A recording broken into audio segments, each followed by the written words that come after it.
Hey guys, Dalek44 here. I need no introduction, but I got one anyway. Have I talked about Lego before? Oh, of course, the Lego movie. Oh, and I had to talk about the Lego Batman movie, of course, and... yes, the Lego Ninjago movie as well. That was a must-do, and... okay, yes, I did chat about the Unikitty spin-off series on Cartoon Network, but I had to, because that's part of the Lego movie franchise in a way. Oh yeah, and of course the sequel to the first Lego movie as well, and that was a must-do. Okay, so I've talked about Lego quite a few times. I'm sure that everyone and their parents and grandparents know the history of Lego by now. The Danish toy construction production company based in Denmark, which manufactures Lego branded toys consisting mostly of interlocking plastic bricks. The company originally started by making wooden toys, but then got into the plastic Lego bricks productions in Denmark in 1947. After a fire at the woodworking department, they decided to stop production on wooden toys and focus solely on the Lego system, and it's been going strong ever since then. Branching out into many things including their original sets based on movies and TV shows, theme parks, video games, TV specials, direct-to-video specials, TV shows, and 4 big screen movies with more on the way under the helm of Universal. Lego has become such a huge part of my childhood and even my adult years, since it helped me out a lot during the pandemic. Building some new Lego models helped me cope through the depressions of the pandemic. So it's needless to say that Lego's become one of the biggest toy companies in the world at this point, selling thousands and millions of Lego sets each year, and being a hot seller every Christmas. But tonight I thought we'd talk about something of Lego that's been part of my childhood since the late 90s, and is a video game as well. So I'm going to be talking about this.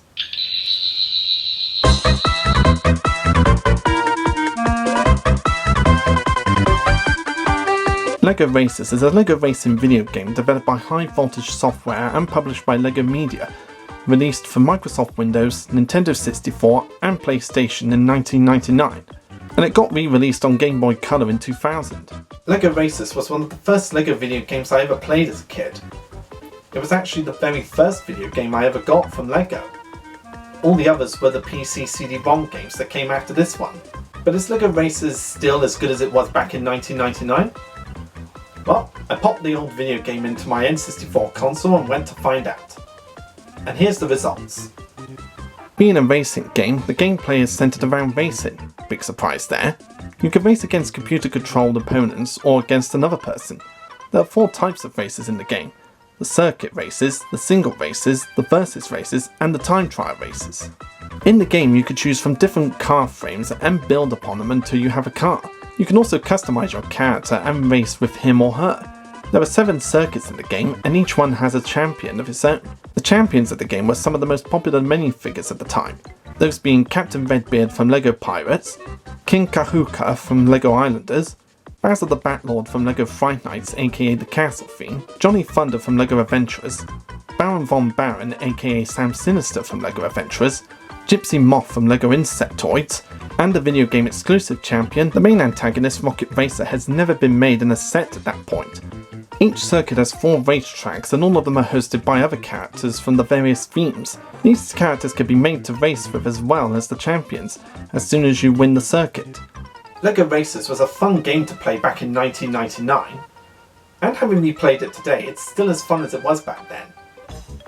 There's just so many good things to talk about this game. You can have so much fun with all the stuff that you could do in it. You have the option to either start off with a Lego racer that's already been pre-built for you in the game, or you could go into the build menu and build your own racer and car. And you get a range of minifigure parts like hats, heads, bodies and legs that you can make your own character from. The first time I played this game I made my own racer out of the body and hat of the Blue Wizard from the Lego Castle theme and used the skeleton for the head, and then very modestly named him after myself at first. But as soon as I got into the Blackadder comedies, I changed his name to Blackadder just for the hell of it. And when you go to build the car, you can either use the pre-built options that it has for each theme. Each theme has 2 pre-built cars that you can use, or you have the option to build your car yourself using the many bricks and pieces that are provided in the game. So you have the option to either use a car that's pre-built or make one to your own style that fits you. Once you've built your racer and car, you can then take him out to the test track to test him out on the tracks, before you're satisfied enough to get into the races. In Circuit Races mode, you race the AI opponents in one of 7 circuits. Each circuit consists of 4 3-lap races on each track. Depending on how you place in each race, you get a certain number of points.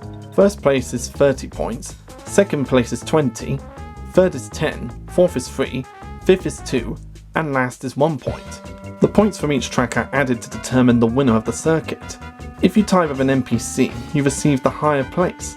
And altogether there are 13 tracks to play from in all the circuits, including the Imperial Grand Prix from Pirates, Dark Forest Dash from Dark Forest, Magma Moon Marathon from Explorians, Desert Adventure Dragway from the Egypt theme of LEGO Adventurers, Tribal Island Trail from Islanders, Royal Knights Raceway from Royal Knights, Ice Planet Pathway from Ice Planet 2002, Amazon Adventure Alley from the Jungle theme of LEGO Adventurers, Night Marathon from Fright Night, Pirate Skull Pass from Pirates, Adventure Temple Trial, which is a combination of LEGO Adventurers' Egypt and Amazon theme and the Islander theme, Alien Rally Asteroid, which is a combination of Insectoids and the UFO themes from LEGO, and the final track being Rocket Racer 1, where you race against the champion Rocket Racer. Circuits 4, 5 and 6 are the same stages as the previous 3 stages, except you play them in a different order and each track is mirrored, much like in the Mario Kart franchise where you win all the trophies and then you unlock the mirror trophy, where you have to race through all the circuits again but in mirrored, which gives the players a challenge as you have to memorise which way the circuits are in mirror mode. One thing I love about this game is the fact that the LEGO champions in the game are all based off of characters from the LEGO themes that existed in the 90s.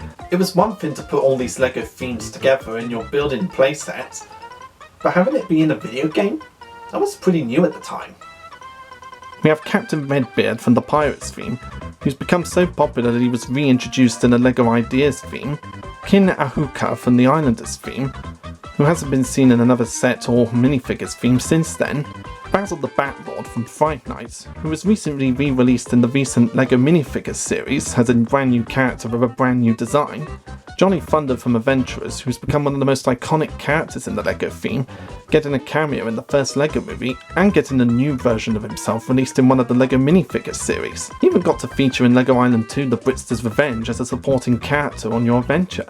It's just awesome how much of an impact LEGO Adventurers has had on the company. Baron von Barron, aka Sam Sinister from LEGO Adventurers, another one of the most popular characters in the LEGO franchise, since there's a portrait of him in one of the old LEGO Haunted Houses sets, which was sort of named after the character. And I know a lot of people and the official LEGO websites call him Baron von Barron, but because of some of the older sets I'm used to calling him Sam Sinister. So this begs the question of, is Baron von Barron his real name, or is it just an alias for him? I mean, it's obvious that the guy's a grave robber, so could it be possible that he's used several aliases in his time? I don't know, and I don't really care, that just adds to the mystery of this character. And there's Gypsy Moth from the Insectoids series, who I guess hasn't left that much of an impact on the company since they never got re-released as a minifigure or anything else for that matter since then. Rather than just focusing on one whole theme based on the LEGO franchise, we get to see 5 themes that already existed, plus 2 characters that were made exclusively for the game. The game also introduces us to 2 brand new characters that were exclusive to this game. The first one being the final boss of the game, Rocket Racer, the fastest LEGO racing champion in the world. When Rocket Racer is introduced for the first time in this challenge, it's just such an awesome moment. And it's still as awesome as it was back then, today. I love the design of this guy. It's just a great range of colour in his outfit. All those blues and reds along with his grey outfit and black helmet. One of the saddest facts about the character Rocket Racer was the fact that he never got a physical minifigure before. Bogus! Yeah, even though he was very popular in the video games, we never got to see a minifigure or a set of his LEGO Racer car.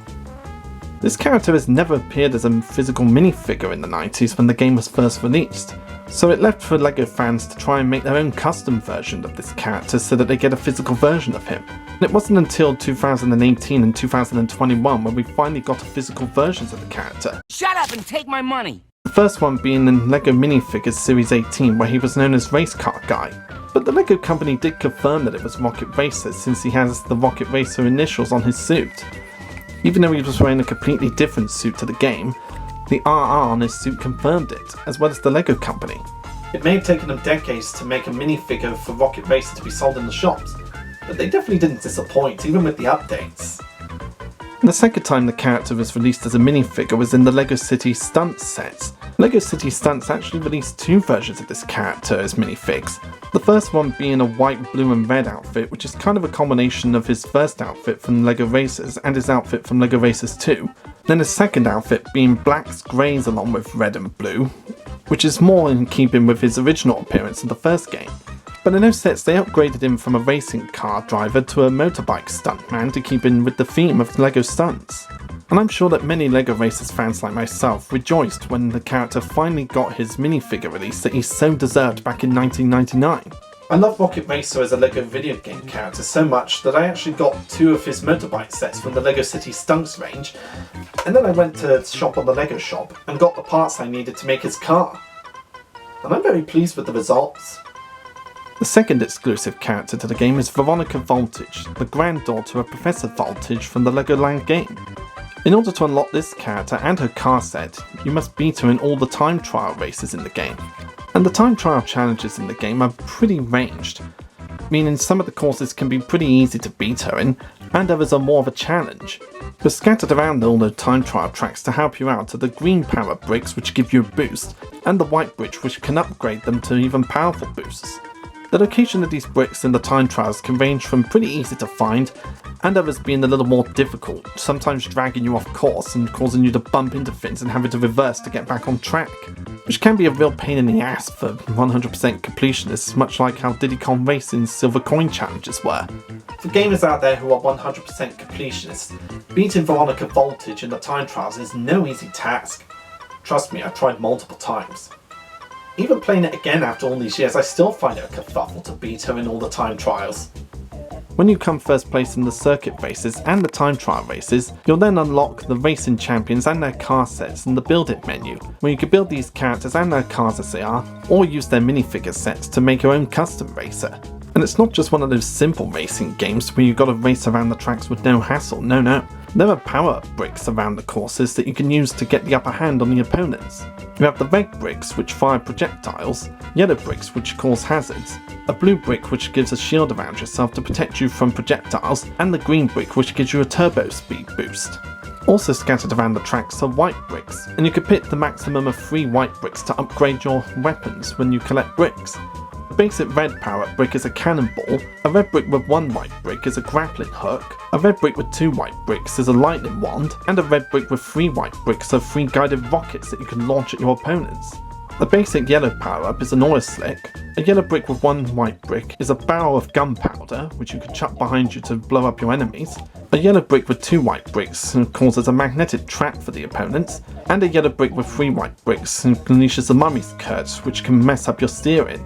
1 basic blue power-up gives you a 5-second blue shield, a blue brick with 1 white brick gives you a 6-second green shield, a blue brick with 2 white bricks gives you an 8-second yellow shield and can reflect cannonballs and rockets and spins the opponents on contact, and a blue brick with 3 white bricks gives you a 10-second red shield which reflects cannonballs and rockets and spins your opponents on contact. 1 green basic power-up gives you a turbo boost, a green brick with 1 white brick gives you a double turbo boost, a green brick with 2 white bricks gives you a flying turbo boost, and a green brick with 3 white bricks gives you a time warp boost. And you'll definitely want to go for the time warp boost if you want an easy win in the circuits.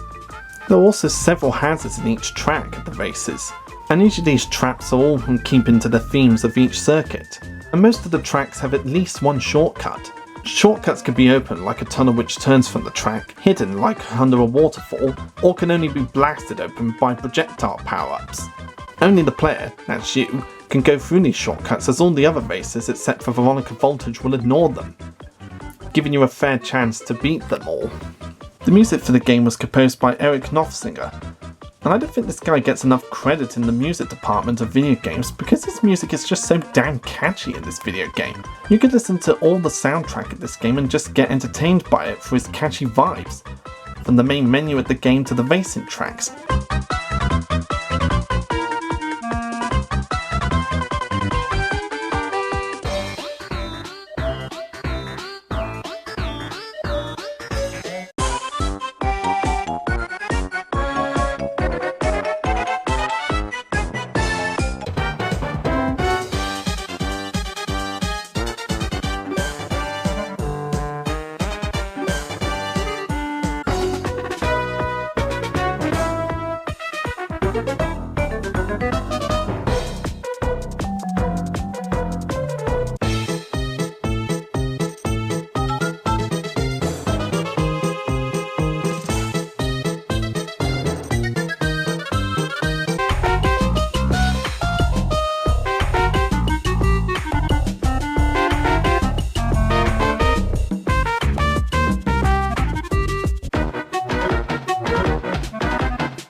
so damn catchy that you could just listen to them without even racing and just feel satisfied having heard such catchy tunes. And it's pretty hard to talk about this video game without bringing up the two other Nintendo 64 racing games that were very popular, Mario Kart 64 and Diddy Kong Racing.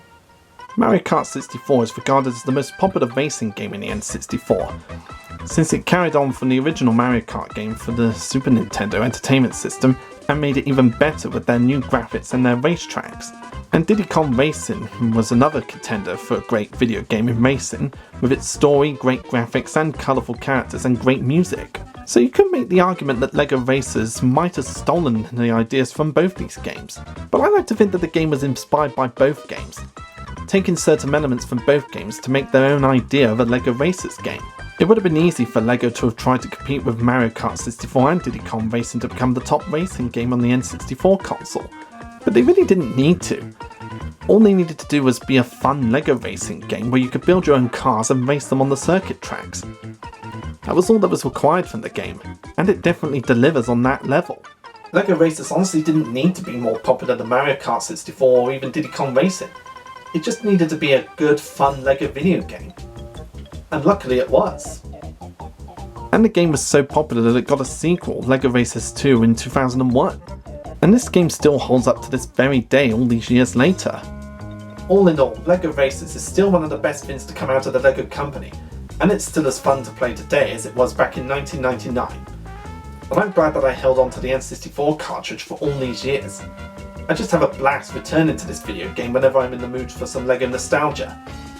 It was a game that didn't have to be as popular or more popular than Mario Kart 64 and Diddy Kong Racing. It just needed to be a fun, entertaining video game for LEGO lovers. And it delivers on all those levels, being a fun game where you could build your own car and own racer and race them on the circuits and win prizes.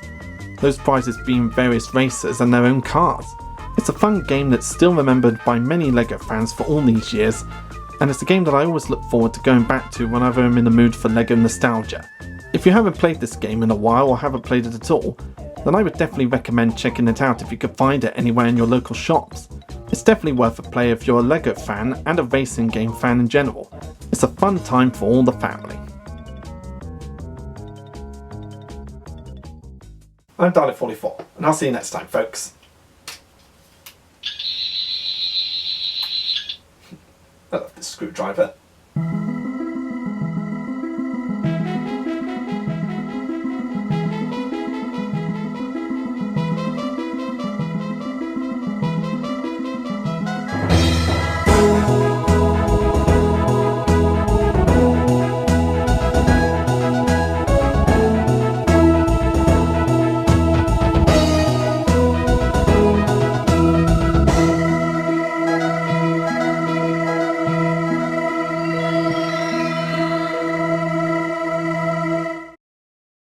In fact, I love Rocket Racers so much that I actually went and got some LEGO parts from the... Shit, got my screwdriver. Alright. Take two. And I love Rocket Racers so much that when the LEGO Stunts minifigure came out, I actually got the motorbike for him for 2 sets, and then got some parts from the LEGO shop to make the mini car, which is just as awesome as the original game version in my opinion. That's too big-headed.